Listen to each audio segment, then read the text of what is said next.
इस वीडियो में हम करेंगे कक्षा 6 के जिज्ञासा बुक के अध्याय 5 के प्रश्नोत्तर। और इससे पहले हम सभी चैप्टरों को पढ़ के समझ चुके हैं, उनके प्रश्नोत्तर भी कर चुके हैं, जो कि मैंने प्लेलिस्ट में डाल दिए हैं। अगर आप चाहें तो प्लेलिस्ट पर जाकर सभी चैप्टरों को देख सकते हैं, समझ सकते हैं, उनके प्रश्नोत्तर भी कर सकते हैं। तो इसमें हम करेंगे अध्याय 5 के प्रश्नोत्तर। इसमें दिया है आइए और अधिक सीखें, यानी आइए और अधिक सीखें का पहला प्रश्न है, यानी कि प्रश्न नंबर 1। प्रश्न 1 है, तालिका 5.5 के स्तंभ 1 में दी गई लंबाइयों का उनके नाम के लिए स्तंभ 2 में दिए गए मात्रकों में से उपयुक्त मात्रक से मिलान कीजिए। यानी कि इसमें स्तंभ 1 दिया है और स्तंभ 2 दिया है, इनको हमें मिलान करना है। जैसे सबसे पहले है दिल्ली एवं लखनऊ के बीच की दूरी। तो दो शहरों के बीच की दूरी किससे मापी जाती है? ये मापी जाती है किलोमीटर में। तो पहले को किससे मिलाएंगे? किलोमीटर से मिला देंगे। दूसरे नंबर पर है, यह है सिक्के की मोटाई। क्या है? सिक्के की मोटाई। अब सिक्के की मोटाई किस में मापी जाएगी? ये मापी जाएगी मिलीमीटर में। किस में? मिलीमीटर में। तो इसे हम मिलाएंगे मिलीमीटर से। आगे है रबड़ यानी इरेजर की लंबाई। रबड़ यानी इरेजर की लंबाई किस में मापी जाएगी? ये मापी जाएगी सेंटीमीटर में। तो इसे मिलाएंगे सेंटीमीटर से। आगे विद्यालय के मैदान की लंबाई। अब विद्यालय के मैदान की लंबाई किस में मापी जाएगी? ये मापी जाएगी मीटर में। तो इसे हम मिला देंगे मीटर से। ये हो जाएगा हमारा प्रश्न नंबर 1 का उत्तर। अब देखें प्रश्न नंबर 2। प्रश्न 2 है, निम्नलिखित कथनों को पढ़िए। क्या कीजिए? निम्नलिखित कथनों को पढ़िए एवं सत्य कथन के सामने सत्य एवं असत्य कथन के सामने असत्य लिखिए। यानी जो कथन सत्य है उसके सामने हमें सत्य लिखना है, और जो कथन असत्य है उसके सामने असत्य लिखना है। तो सबसे पहले क में है, एक सीधी सड़क पर चलती कार की गति सरल रेखीय गति का उदाहरण है। यानी कि एक सीधी सड़क पर चलती कार की गति है, वो सरल रेखीय गति का उदाहरण है। तो ये हो जाएगा सत्य। कैसा हो जाएगा? का हो जाएगा सत्य। यानी यहाँ क्या लिखेंगे? इसमें लिख देंगे सत्य। अब देखें ख में है, कोई वस्तु यदि समय के साथ किसी संदर्भ बिंदु के सापेक्ष अपनी स्थिति में परिवर्तन करती है तो वह गति में है। तो वो गति में है, ये भी हो जाएगा सत्य। यानी खा का उत्तर क्या होगा? खा का उत्तर होगा सत्य। तो इसमें भी हम लिख देंगे सत्य। आगे है गा में है, 1 किलोमीटर बराबर 100 सेंटीमीटर। 1 किलोमीटर में 100 सेंटीमीटर होते हैं? नहीं होते। यानी कि 1 किलोमीटर में 100 सेंटीमीटर नहीं होते हैं, 1 मीटर में 100 सेंटीमीटर होते हैं। तो ये कैसा हो जाएगा? ये हो जाएगा असत्य। यानी गा का उत्तर यहाँ क्या हो जाएगा? गा का उत्तर हो जाएगा ये असत्य। यानी का हो जाएगा सत्य, खा भी होगा सत्य, गा होगा असत्य। ये हो गया हमारा प्रश्न नंबर 2 का उत्तर। अब देखें प्रश्न नंबर 3। प्रश्न 3 है, निम्न में से कौन सा लंबाई मापने का मानक मात्रक नहीं है? जैसे ये है मिलीमीटर, सेंटीमीटर, किलोमीटर और बालेस्ट। तो इनमें से सही उत्तर कौन सा होगा? सही उत्तर हो जाएगा बालेस्ट। यानी कि बालेस्ट है वो लंबाई मापने का मानक मात्रक नहीं है। तो ये हो गया हमारा तीसरे प्रश्न का उत्तर। अब देखें प्रश्न नंबर 4। प्रश्न 4 है, अपने घर एवं विद्यालय में उपस्थित विभिन्न पैमाने अथवा मापन फीते लीजिए। अपने घर में उपस्थित हों या विद्यालय में उपस्थित हों, वे मापन फीते लेने हैं। इन सभी पैमानों में से प्रत्येक द्वारा मापे जा सकने वाले लघुत्तम माप को ज्ञात कीजिए। अपने प्रेक्षण को तालिका में लिखिए। यानी कि लघुत्तम माप का मतलब सबसे छोटी मापने वाले। तो यहाँ पर ये पैमाना या मापने वाला फीता, तो यह सबसे छोटा मापा गया माप। यहाँ नंबर 1 पर है ज्योमेट्री बॉक्स का पैमाना। यानी ज्योमेट्री बॉक्स का पैमाना किस में मापा जाएगा? ये मापा जाएगा मिलीमीटर में, यानी 1 मिलीमीटर। दूसरे नंबर पर है दर्जी का मापने वाला फीता। दर्जी का मापने वाला फीता, ये भी हो जाएगा 1 मिलीमीटर। एमएम का मतलब मिलीमीटर। तीसरे नंबर पर है घरेलू इंची टेप। इसकी भी सबसे छोटी इकाई क्या होगी? 1 मिलीमीटर। चौथे नंबर पर है प्लास्टिक का बड़ा पैमाना यानी फुट्टा, इसके लिए भी हो जाएगा 1 मिलीमीटर। ये हो गया हमारा प्रश्न नंबर 4 का उत्तर।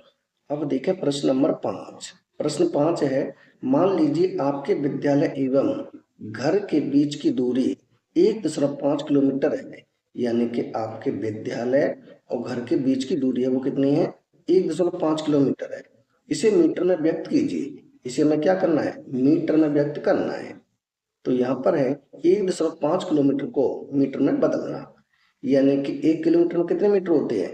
1 किलोमीटर में 1000 मीटर होते हैं। तो मैं इसमें अगर 1000 का गुणा कर देंगे तो ये मीटर में हो जाएगा। जैसे यहाँ लिखा है 1 किलोमीटर बराबर 1000 मीटर। 1 किलोमीटर में कितने मीटर होते हैं?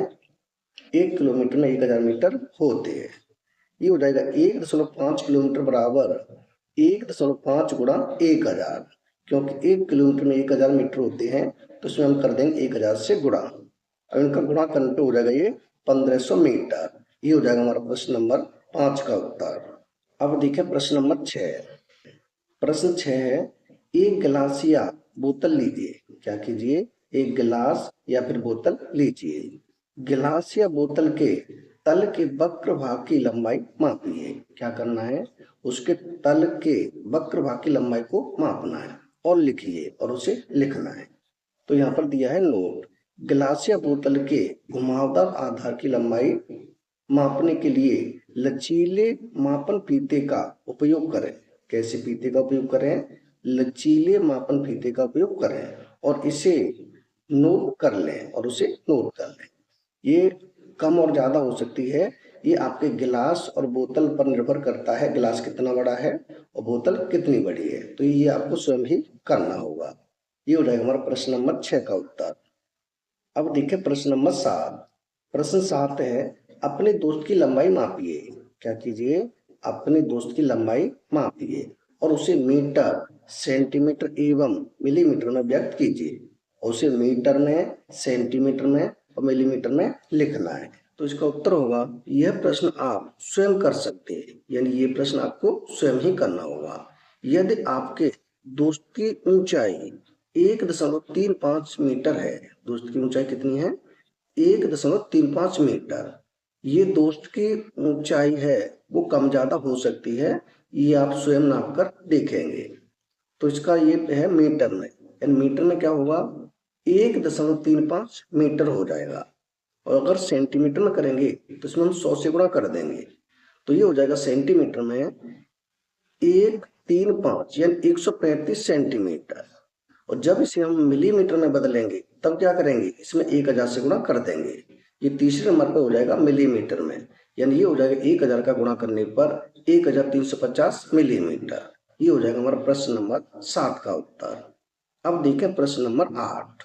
प्रश्न 8 है, आपको एक सिक्का दिया गया है। क्या दिया है? आपको एक सिक्का दिया गया है। अनुमान लगाइए कि किसी पुस्तिका के एक ओर के पूरे किनारे पर कोई रिक्त स्थान छोड़े बिना एक के बाद एक रखने पर कितने सिक्कों की आवश्यकता होगी। पुस्तिका के उसी किनारे और सिक्के को 15 सेंटीमीटर के पैमाने पर माप कर अपने अनुमान का सत्यापन कीजिए। तो इसका उत्तर होगा अनुमान। यदि नोटबुक की भुजा 14 सेंटीमीटर है, नोटबुक की भुजा कितनी है? 14 सेंटीमीटर, और सिक्के का व्यास 2 सेंटीमीटर है। सिक्के का व्यास कितना है? 2 सेंटीमीटर। तो आपको लगभग 7 सिक्के चाहिए। तो कितने सिक्के चाहिए? 7 सिक्के चाहिए। आपकी नोटबुक की जो भुजा है वो कम ज्यादा हो सकती है और सिक्के का व्यास कम ज्यादा हो सकता है। सत्यापन, नोटबुक के किनारे की वास्तविक लंबाई मापें। क्या करें? नोटबुक के किनारे की जो वास्तविक लंबाई है उसे मापें और एक सिक्के का व्यास भी मापें और एक सिक्के का व्यास भी मापें। अब नोटबुक की भुजा की लंबाई के सिक्के के व्यास द्वारा विभाजित करें।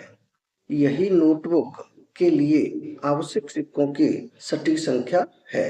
ये हो जाएगा हमारा प्रश्न नंबर 8 का उत्तर। अब देखें प्रश्न नंबर 9। प्रश्न 9 है, सरलेखीय, वृत्तीय एवं दोलन गति के दो उदाहरण दीजिए। यानी कि सरल रेखीय, वृत्तीय और दोलन गति के दो उदाहरण देने। तो उत्तर होगा सरल रेखीय गति, यानी सबसे पहले सरल रेखीय गति के उदाहरण। तो पहला उदाहरण होगा सीधी सड़क पर चलती हुई एक कार, सीधी सड़क पर चलती हुई एक कार। दूसरा उदाहरण होगा सीधी रेखा में चल रहा एक व्यक्ति। ये हो जाएगा हमारा सरल रेखीय गति के दो उदाहरण। अब है वृत्तीय गति। वृत्तीय गति के लिए होंगे हिंडोले की गति। किसकी गति? हिंडोले की गति। और दूसरा होगा पंखे के ब्लेड की गति। ये हो जाएगा वृत्तीय गति के उदाहरण। अब है दोलन गति। दोलन गति के लिए होंगे झूले पर एक बच्चे की गति, झूले पर एक बच्चे की गति। और इसका दूसरा उदाहरण होगा पेंडुलम का घूमना। ये हो जाएगा दोलन गति के उदाहरण, यानी ये हो जाएगा हमारा प्रश्न नंबर 9 का उत्तर। अब देखें प्रश्न नंबर 10। प्रश्न 10 है अपने चारों ओर की विभिन्न वस्तुओं पर ध्यान दीजिए। क्या कीजिए? अपने चारों ओर की विभिन्न वस्तुओं पर ध्यान दीजिए। कुछ वस्तुओं की लंबाइयों को mm यानी मिलीमीटर में, कुछ की सेंटीमीटर में और कुछ की m यानी कि मीटर में व्यक्त करना आसान होता है। प्रत्येक श्रेणी में 3 वस्तुओं की सूची बनाइए। प्रत्येक श्रेणी में क्या करना है? 3 वस्तुओं की सूची बनानी है एवं तालिका 5.6 में लिखिए। और क्या करना है? तालिका 5.6 में लिखना है। तो इसका उत्तर होगा, ये दिया है तालिका 5.6। हमारे चारों ओर की कुछ वस्तुओं का आकार क्या है? हमारे चारों ओर की कुछ वस्तुओं का आकार। यहाँ पर है लंबाई का उपयुक्त मात्रक और ये है मापनी वस्तु। क्या है? मापनी वस्तु। जैसे मिलीमीटर, mm का मतलब मिलीमीटर। इसके लिए हो जाएगा सिक्के की मोटाई और कील। क्या हो जाएगा? सिक्के की मोटाई और कील। अब है सेंटीमीटर। सेंटीमीटर में किसको माप सकते हैं? शार्पनर है, पेंसिल है, पेन की लंबाई। इसको हम किससे मापेंगे? सेंटीमीटर में मापेंगे। अब है मीटर। एम का मतलब मीटर। दरवाजे की ऊंचाई, कमरे की चौड़ाई, इनको किससे मापेंगे? मीटर में मापेंगे। ये हो गया हमारा प्रश्न नंबर 10 का उत्तर। अब देखें प्रश्न नंबर 11। प्रश्न 11 है एक रोलर कोस्टर का ट्रैक चित्र 5.19 पाठ्य पुस्तक में देखें। यानी कि आपकी पुस्तक में चित्र 5.19 दिया गया है, उसे देखें। में दिखाए गए आकार में बनाया गया है, यानी कि उसमें आप चित्र देख सकते हैं। अपनी बुक में चित्र है 5.19। एक गेंद बिंदु क से प्रारंभ होती है। एक गेंद कहाँ से प्रारंभ होती है? बिंदु क से प्रारंभ होती है और बिंदु च से निकल जाती है। और कहाँ से निकल जाती है? बिंदु च से निकल जाती है। रोलर कोस्टर पर गेंद की गति के प्रकार और ट्रैक के संगत भागों की पहचान कीजिए। हमें गति के प्रकारों की पहचान करनी है और संगत भागों की पहचान करनी है, यानी ट्रैक के संगत भागों की पहचान। तो इसका उत्तर होगा क से ख तक सरल रेखीय गति। क से ख तक कैसी गति है? सरल रेखीय गति। ख से ग तक वृत्तीय गति। ख से ग तक कैसी गति है? वृत्तीय गति। ग से ङ तक वृत्तीय गति और ङ से च तक सरल रेखीय गति। ये कैसी है? ङ से च तक सरल रेखीय गति। ये हो जाएगा हमारा प्रश्न नंबर 11 का उत्तर। अब देखिए प्रश्न नंबर 12। प्रश्न 12 है तस्नीम स्वयं एक मीटर पैमाना बनाना चाहती है। तस्नीम क्या चाहती है? स्वयं एक मीटर पैमाना बनाना चाहती है। वह उसके लिए निम्नलिखित सामग्री पर विचार करती है। यानी वो क्या क्या सामग्री लेना चाहती है? जैसे कि प्लाईवुड, कागज, कपड़ा, लचीली रबड़, स्टील आदि। इनमें से उसे किसका उपयोग नहीं करना चाहिए और क्यों? यानी इन चीजों में से उसे किसका उपयोग करना चाहिए और किसका नहीं करना चाहिए और क्यों? यानी किन किन चीजों का उपयोग नहीं करना चाहिए और क्यों नहीं करना चाहिए? तो इसका उत्तर होगा उसे कागज, कपड़ा और लचीली रबड़ आदि का प्रयोग नहीं करना चाहिए। किस किस का प्रयोग नहीं करना चाहिए? कागज का प्रयोग नहीं करना चाहिए, कपड़े का प्रयोग नहीं करना चाहिए, लचीली रबड़ का प्रयोग नहीं करना चाहिए। क्योंकि कागज हल्का होता है। कागज कैसा होता है? हल्का होता है, इसलिए इससे ठीक से माप नहीं हो सकती। इसलिए जो माप है वो ठीक से नहीं हो सकती। आगे है, कपड़ा लचीला होता है। कपड़ा कैसा होता है? लचीला होता है, इसलिए यह अनुचित माप देता है, यानी कि उचित माप ये नहीं देगा। आगे है, लचीली रबड़ की लंबाई बदलती रहती है। लचीली रबड़ की लंबाई का क्या होता है? बदलती रहती है, इसलिए यह अनुचित और असंगत माप देगी, यानी ये भी उचित माप नहीं देगी, सही माप नहीं देगी। ये हो जाएगा हमारा प्रश्न नंबर 12 का उत्तर। अब देखें प्रश्न नंबर 13, जो कि इस अध्याय का लास्ट प्रश्न है। प्रश्न 13 है, अपने दोस्तों के साथ खेलने के लिए लंबाई के मात्रों के रूपांतरण पर एक कार्ड का खेल यानी कि कार्ड गेम बनाने के संबंध में विचार कीजिए। इसकी योजना बनाइए और इसे विकसित कीजिए। तो इसका उत्तर होगा, हम अलग अलग कार्डबोर्ड बना सकते हैं। हम क्या कर सकते हैं? अलग अलग कार्डबोर्ड बना सकते हैं, जिस पर हम अलग अलग लंबाई की इकाइयां लिख सकते हैं। जिन पर क्या कर सकते हैं? हम अलग अलग लंबाई की इकाइयों को लिख सकते हैं। जैसे यह 1 मीटर। 1 मीटर कितने सेंटीमीटर होते हैं? 100 सेंटीमीटर होते हैं। यह है 1 किलोमीटर। 1 किलोमीटर में होती है 1000 मीटर। यह 1 सेंटीमीटर। 1 सेंटीमीटर में होते हैं 1/100 मीटर। 1 सेंटीमीटर, 1 सेंटीमीटर होते हैं 10 मिलीमीटर। इस प्रकार से हम बना सकते हैं। ये कार्ड दोस्त आपस में बांट सकते हैं। इन कार्डों का क्या कर सकते हैं?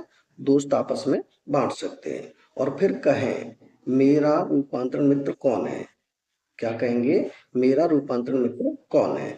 जैसे यदि मेरे पास 1 मीटर है, मेरे पास क्या है? 1 मीटर, तो मेरा रूपांतरण मित्र 100 सेंटीमीटर है। मेरा रूपांतरण मित्र क्या होगा? मेरा रूपांतरण मित्र हो जाएगा 100 सेंटीमीटर, क्योंकि 1 मीटर में होते हैं 100 सेंटीमीटर। ऐसे ही अगर मेरे पास है 1 किलोमीटर, तो इसका रूपांतरण मित्र क्या होगा? ये हो जाएगा 1000 मीटर। अगर मेरे पास है 1 सेंटीमीटर, तो इसका रूपांतरण मित्र होगा 1/100 मीटर। अगर मेरे पास है 1 सेंटीमीटर, तो इसका रूपांतरण मित्र हो जाएगा 10 मिलीमीटर। ये हो जाएगा हमारा प्रश्न नंबर 13 का उत्तर। यानी कि अध्याय 5 में कुल 13 प्रश्न थे, जो कि सभी प्रश्नों के उत्तर हम दे चुके हैं। और इससे अगली वीडियो में हम करेंगे अध्याय 6 के प्रश्न उत्तर। इस वीडियो में रखते हैं इतना ही। अगर वीडियो पसंद आए तो लाइक करें, कमेंट करें, अपने दोस्तों के साथ शेयर करें। धन्यवाद।